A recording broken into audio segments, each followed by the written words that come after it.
Hello my dear students, എല്ലാവരും examination എല്ലാം കഴിഞ്ഞ് CA ഫൗണ്ടേഷൻ്റെ 4 പേപ്പേഴ്സ് നമ്മൾ എഴുതിയിട്ട് ഇനി എന്ത് ചെയ്യും എന്നൊരു കൺഫ്യൂഷനിലുള്ള ഒരു സമയമായിരിക്കും. പലരും പല രീതിയിലുള്ള എൻ്റർടൈൻമെൻറ്റും കാര്യങ്ങളൊക്കെ ചെയ്തുകൊണ്ടിരിക്കുമായിരിക്കും. എന്നാൽ അതിനിടയ്ക്ക് സ്കിപ്പ് ചെയ്യാതെ ഈ ഒരു വീഡിയോ കാണുകയാണ് നിങ്ങൾക്ക് ചെറിയ രീതിയിലെങ്കിലും ഉപകാരപ്രദമാകുമെന്ന് എനിക്ക് നല്ല ഉറപ്പുണ്ട്. അപ്പോൾ ആ ഉറപ്പോടുകൂടി നമുക്ക് ഈ സെഷനിലേക്ക് കടക്കാം.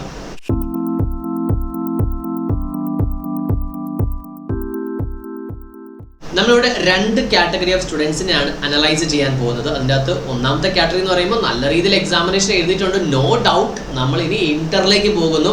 അപ്പോൾ ഇങ്ങനെയുള്ള സ്റ്റുഡൻ്റ് ആണ് ഫസ്റ്റ് കാറ്റഗറി എന്ന് പറയുന്നത്. അപ്പോൾ നമുക്കൊന്ന് ഡിവൈഡ് ചെയ്യാം. ഫസ്റ്റ് കാറ്റഗറി എന്ന് പറഞ്ഞിട്ടുണ്ടെങ്കിൽ ഞാൻ പാസ്സാകും, അതിൻ്റെ സംശയമൊന്നുമില്ല, സാറിന് സംശയം ഉണ്ടെങ്കിലും ഞങ്ങൾക്കൊരു സംശയമില്ല എന്ന് പറയുന്ന ആൾക്കാരാണ് ഫസ്റ്റ്. സെക്കൻഡ് വൺ, ഞാൻ പ്രിപ്പയർ ചെയ്തിട്ടില്ല സാർ, ഞാൻ ഒരു അറ്റംപ്റ്റ് മാത്രമേ കൊടുത്തിട്ടുള്ളൂ. ഇങ്ങനെ രണ്ടായിട്ടാണ് നമ്മൾ ആൾക്കാരെ തിരിക്കുന്നത്. അപ്പോൾ എന്തായാലും ഇത് രണ്ടും മാത്രമല്ലേ സംഭവിക്കുള്ളൂ. ഇതിനകത്ത് ഈ പാസ് എന്ന് പറയുമ്പോൾ 100% ഉറപ്പാണ്. എനിക്ക് മാർക്കിൽ മാത്രം, അതായത് CA ഫൗണ്ടേഷൻ ഒരിക്കലും സസ്പെൻഷൻ ഒന്നും അല്ല, ഒരു സസ്പെൻസ് ഒന്നുമല്ല. കാരണം എന്ന് പറഞ്ഞിട്ടുണ്ടെങ്കിൽ നമ്മൾ എഴുതി നമുക്ക് മാർക്ക് കിട്ടും. അത് ഏത് എക്സാമിനേഷൻ ആണെങ്കിലും ഇപ്പോൾ അതിൻ്റെ ടെൻഷൻ അടിക്കൊന്നും വേണ്ട.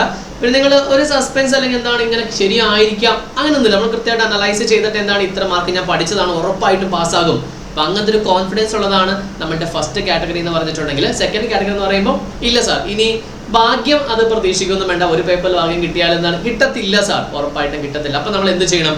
നമ്മൾ ഉറപ്പായിട്ടും നമ്മുടെ നെക്സ്റ്റ് എക്സാമിനേഷൻ നമ്മൾ പ്രിപ്പയർ ചെയ്യണം. അപ്പോൾ ആദ്യം നമ്മളൊരു ക്രൈറ്റീരിയ നോക്കുന്ന സമയത്ത് പാസ്സാകുന്ന ഉറപ്പുള്ള സ്റ്റുഡൻസ് ആണെങ്കിൽ ഉറപ്പായിട്ട് നമുക്ക് എക്സാം കഴിഞ്ഞ ഒരു 8 to 15 days വരെ നമുക്ക് എൻജോയ് ചെയ്യാൻ പറ്റും. നമുക്ക് ട്രിപ്പും കാര്യങ്ങളും എല്ലാം ചെയ്യാൻ പറ്റും. ഉറപ്പായിട്ടും 2-3 മാസം ഒന്ന് എൻജോയ് ചെയ്ത് റിസൾട്ട് വരട്ടെ എന്നിട്ട് നോക്കാം. കാരണം എന്ന് വെച്ചിട്ടുണ്ടെങ്കിൽ നമ്മൾ 2025 തന്നെ അടുത്ത ഇത് നെക്സ്റ്റ് ലെവൽ എഴുതേണ്ടവരാണ്, കറക്റ്റ് അല്ലേ? അതുകൊണ്ട് ഒരുപാട് സമയം നമുക്ക് കൊടുക്കാൻ പറ്റത്തില്ല, നമുക്കൊന്ന് ബ്രേക്ക് എടുക്കാം. ഇനി നമ്മൾ പ്രിപ്പയർ ചെയ്യുന്നത് CA ഇന്ററിന് വേണ്ടിയാണ്. കാരണം നമുക്ക് CA ഇന്റർ എന്ന് പറയുമ്പോൾ നമുക്കറിയാം, ഫൗണ്ടേഷൻ വലിയൊരു യുദ്ധം കഴിഞ്ഞിട്ടാണ് നമ്മളിവിടെ നിൽക്കുന്നത്, അല്ലേ? അത് 1, 2, 5, 6 അറ്റംപ്റ്റ് ചെയ്തിട്ട് ഈ ഒരു യുദ്ധത്തിൽ പാർട്ടിസിപ്പേറ്റ് ചെയ്തിരിക്കുന്ന സമയത്ത് നമ്മൾ തമാശ കളിക്കാൻ പറ്റത്തില്ലല്ലോ. അപ്പോൾ ഇതിനകത്ത് രണ്ടാമത്തെ കോൺസെപ്റ്റ് എന്ന് പറഞ്ഞിട്ടുണ്ടെങ്കിൽ, ഇപ്പോൾ ഒന്നാമത് നമ്മൾ നോക്കി കുറച്ച് ബ്രേക്ക് നിങ്ങൾ എടുക്കുക, നിങ്ങൾക്ക് എവിടെ വേണമെങ്കിലും പോകാം.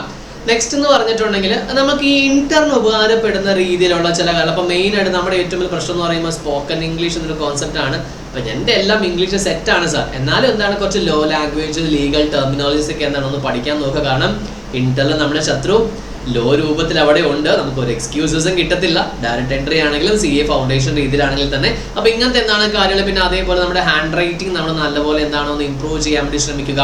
അത് നല്ലവരാണെങ്കിൽ അതുപോലെ മെയിൻറ്റെയിൻ ചെയ്യാൻ വേണ്ടി ശ്രമിക്കുക. കോപ്പിയൊക്കെ എഴുതുക നമ്മൾ പറയത്തില്ല, അങ്ങനെ എഴുതാൻ വേണ്ടി ശ്രമിക്കുക. നെക്സ്റ്റ് മൂന്നാമത്തെന്ന് പറയുമ്പോൾ നമുക്ക് കുറച്ച് ഒരു AI ChatGPT ഒക്കെ നമ്മൾ കുറച്ചുകൂടെ യൂസ് ചെയ്യാൻ വേണ്ടി ശ്രമിക്കുക. കാരണം അത് ഇമ്പോർട്ടൻ്റ് ആണെന്ന് വെച്ചിട്ടുണ്ടെങ്കിൽ നമ്മുടെ ICAയുടെ ആൻസർ ഒക്കെ നമ്മൾ നോക്കാൻ വേണ്ടിയൊക്കെ വളരെ രീതിയിൽ നമുക്ക് ഈ ChatGPT ഉപകാരപ്പെടുത്തും. ഒരു സെർട്ടൈൻ എക്സ്റ്റെൻറ്റ് വരെ നമുക്കത് ഉപകാരപ്പെടുന്ന ഒരു സംഭവം തന്നെയാണ്. അപ്പോൾ അങ്ങനത്തെ കുറച്ച് AI ടൂൾസ് കാര്യങ്ങളൊക്കെ നമ്മൾ നല്ല രീതിയിൽ പഠിക്കാൻ വേണ്ടി ശ്രമിക്കുക. ഇതിൻ്റെ കൂടെ തന്നെ വരുന്നൊരു കോൺസെപ്റ്റാണ്, നമുക്ക് എന്തായാലും ആർട്ടിഫിഷ്യലിന് പോകുന്ന സമയത്തൊക്കെ നമുക്കിനി കുറച്ച് സമയം മാത്രമേ ഉള്ളൂ നമുക്ക് ഈ ഒരു ഇന്റർ എക്സാമിനേഷൻ ക്ലിയർ ചെയ്യാൻ വേണ്ടി. അപ്പോൾ നമ്മൾ ടാലി അല്ലെങ്കിൽ SAP SAP അതേപോലെ തന്നെ അതിൻ്റെ റിലേറ്റഡ് ആയ എക്സൽ കാര്യങ്ങൾ, വേർഡ് കാര്യങ്ങളൊക്കെ നല്ലൊന്ന് പഠിക്കാം. ഒന്ന് ടൈപ്പിംഗ് ഒക്കെ കുറച്ചുകൂടെ അവിടെ ഇവിടെ കുറച്ച് കമ്പ്യൂട്ടറൊക്കെ കുറച്ച് നല്ലപോലെ സ്കില്ലൊക്കെ പഠിക്കാൻ ശ്രമിക്കുക. അതായത് എല്ലാം ഇന്റർ ആകട്ടെ എന്ന് പറഞ്ഞ് വെയിറ്റ് ചെയ്യരുത്. കാരണം നമുക്കറിയാം കോമ്പറ്റീഷനൊക്കെ ഭയങ്കര കൂടുതലാണ്. നമ്മൾ അതിനനുസരിച്ച് പ്രിപ്പയർ ചെയ്യണം. നെക്സ്റ്റ് ലാസ്റ്റ് എന്ന് പറഞ്ഞിട്ടുണ്ടെങ്കിൽ നമുക്ക് റിസൾട്ട് വരുന്നതോടെ വരെയുള്ള കാര്യം നമ്മൾ പറഞ്ഞത്.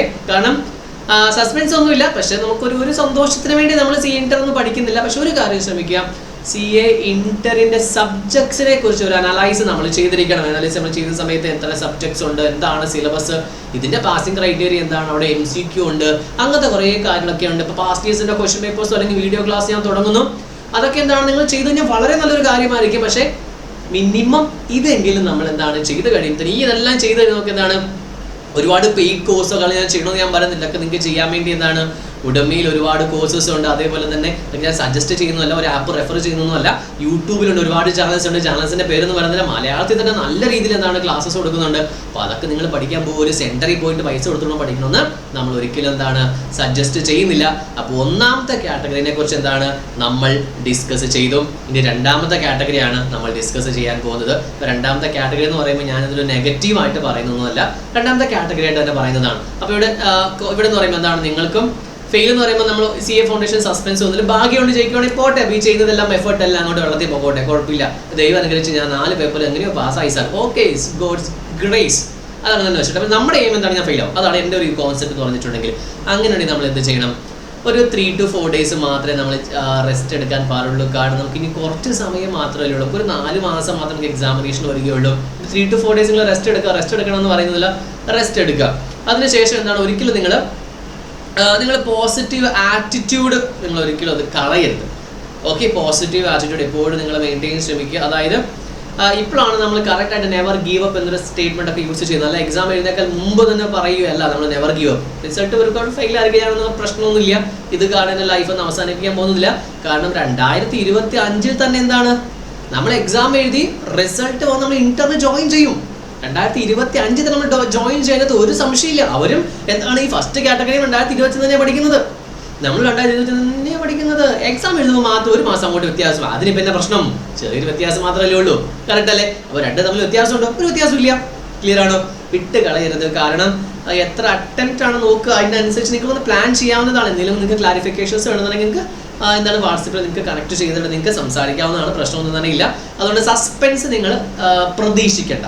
ഓക്കെ, മൂന്നാമത്തെ വളരെ ഇമ്പോർട്ടൻ്റ് ഒരു കോൺസെപ്റ്റ് ആണ്, നിങ്ങളുടെ പെർഫോമൻസ് നിങ്ങൾ അനലൈസ് ചെയ്യണം. കാരണം ഇത് എക്സാമിന് റിസൾട്ട് വന്ന ഉടനെ ചെയ്യേണ്ട കാര്യമാണ്. ഇത്രയും വർഷമായിട്ട് നിങ്ങൾ ചെയ്തിട്ട് പലരും എന്താണ് ആൻസർ ഷീറ്റ് മേടിക്കാതെ, ഞാൻ പല സ്റ്റുഡൻസിനെ കണ്ടിട്ടുണ്ട് നല്ലപോലെ, അതായത് പഠിക്കാൻ ഒന്നും ബാക്കിയില്ല, പക്ഷെ അവിടുത്തെ പ്രസൻറ്റേഷൻ ഒന്നുമില്ല.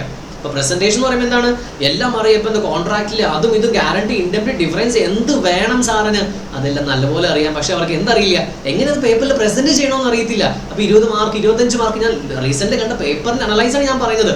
അപ്പോൾ ആ അനാലിസിസ് മനസ്സിലായത് നമ്മുടെ പെർഫോമൻസ് സെൽഫ് ഇവാലുവേഷൻ ചെയ്യണം. ഇപ്പോൾ നിങ്ങൾക്ക് എന്താണ് ഓർമ്മശക്തി ഇല്ല, അത് കൂട്ടാൻ വേണ്ടി ചെയ്യുക, എന്താണെന്ന് മെഡിറ്റേഷൻ ചെയ്യുക, നിങ്ങൾ എന്താണ് എക്സസൈസ് ചെയ്യുക.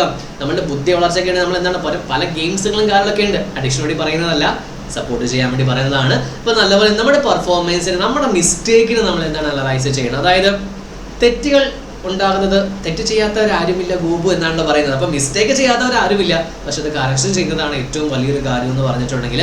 അപ്പോൾ അതനുസരിച്ച് നിങ്ങൾ ഫോളോ ചെയ്യുക. അതിനുശേഷം എന്താണ്, ഹാർഡ് വർക്ക് ഉറപ്പായിട്ടും പേ ഓഫ് ചെയ്യും. ഹാർഡ് വർക്ക് അത് എൻ്റെ ലൈഫിൽ നിന്ന് ഞാൻ പറയുന്ന ഒരു സംഭവം തന്നെയാണ്. നമ്മൾ ഹാർഡ് വർക്ക് ചെയ്തിട്ടുണ്ടെങ്കിൽ ഇത് നമുക്ക് ഇത് last attempt, June 2025 last attempt. അതിനുശേഷം ഞാനൊരു അറ്റംപ്റ്റ് കൊടുക്കില്ല എന്ന രീതിയിൽ എഴുതണം. പിന്നെ സാർ ഞാൻ എഴുതിയാൽ ICA ഫെയിലാക്കൂ, ഇല്ല, നമ്മൾ ഫെയിലാക്കാൻ വേണ്ടി ഒരു ലൂപ്പ് പോലെ കൊടുക്കുന്നതുകൊണ്ട് മാത്രമാണ് നമ്മൾ ഫെയിലാകുന്നത്. കറക്റ്റ് അല്ലേ? എഴുതി എല്ലാവരും പാസ്സാകുന്നുണ്ട്. അപ്പോൾ ഇതാണ് ഇന്നത്തെ സെഷനോടുകൂടി ഞാൻ ഉദ്ദേശിച്ച ഒരു കാര്യം. അപ്പോൾ നല്ലപോലെ എനിക്ക് ഡെലിവറി ചെയ്യാൻ പറ്റുമെന്ന് ഞാൻ വിശ്വസിക്കുന്നു. നിങ്ങളാരുടെ ഫ്രണ്ട്സോ എക്സാം എഴുതിയവരുണ്ടെങ്കിൽ അല്ലെങ്കിൽ എക്സാമിന് പ്രിപ്പറേഷൻ ചെയ്യുന്നവരുണ്ടെങ്കിൽ അവർക്ക് ഇത് ഉപകാരപ്പെടുന്ന ഒരു കാര്യം തന്നെയാണ്. ആദ്യമായിട്ട് എഴുതുന്നവർക്ക് മാത്രമായിരിക്കും ഈ ഒരു വീഡിയോ ഉപകാരപ്രദമാകാത്തത്, എന്നാലും ജസ്റ്റ് നോക്കാവുന്നതാണ്. നമുക്ക് എന്താണ് ഒരിക്കലും ഫെയിലിയർ നമുക്ക് വേണ്ട, നമുക്ക് സക്സസ് മാത്രം മതി. അപ്പം നിങ്ങൾക്ക് ഈ വീഡിയോ ഇഷ്ടപ്പെട്ടതെന്ന് കമൻറ്റ് ബോക്സിൽ ഇഷ്ടപ്പെട്ടു, അല്ലെങ്കിൽ ഞാൻ പാസ്സാകും അല്ലെങ്കിൽ ഫെയിലാകുന്നത് കമൻറ്റ് ബോക്സിൽ അങ്ങനെയല്ല, സാർ ഞാൻ ഉറപ്പായിട്ട് ഞാൻ ട്രൈ ചെയ്യും, ഞാൻ ഈ പ്രാവശ്യം ഉറപ്പായിട്ട് പാസ്സാകും എന്നൊക്കെ നിങ്ങൾ കമൻറ്റ് ബോക്സിൽ കമൻറ്റ് ചെയ്യുകയാണെങ്കിൽ അത് അടുത്ത വീഡിയോ കാണുന്നവർക്ക് നല്ലൊരു ഒരു സപ്പോർട്ടായിരിക്കും. അപ്പോൾ നിങ്ങളുടെ ഫ്രണ്ട്സിന് വീഡിയോ ഷെയർ ചെയ്യുക. യൂട്യൂബ് ചാനൽ സബ്സ്ക്രൈബ് ചെയ്തില്ലെങ്കിൽ ഒന്ന് സബ്സ്ക്രൈബ് ചെയ്താൽ നമ്മൾ CA ഇന്റർനെറ്റ് ഫൗണ്ടേഷൻ എല്ലാ ക്ലാസ്സസും അപ്ഡേറ്റ്സും കാര്യങ്ങളെല്ലാം മലയാളത്തിൽ കൊടുക്കുന്നുണ്ട്. അപ്പോൾ സൈനിങ് ഓഫ്.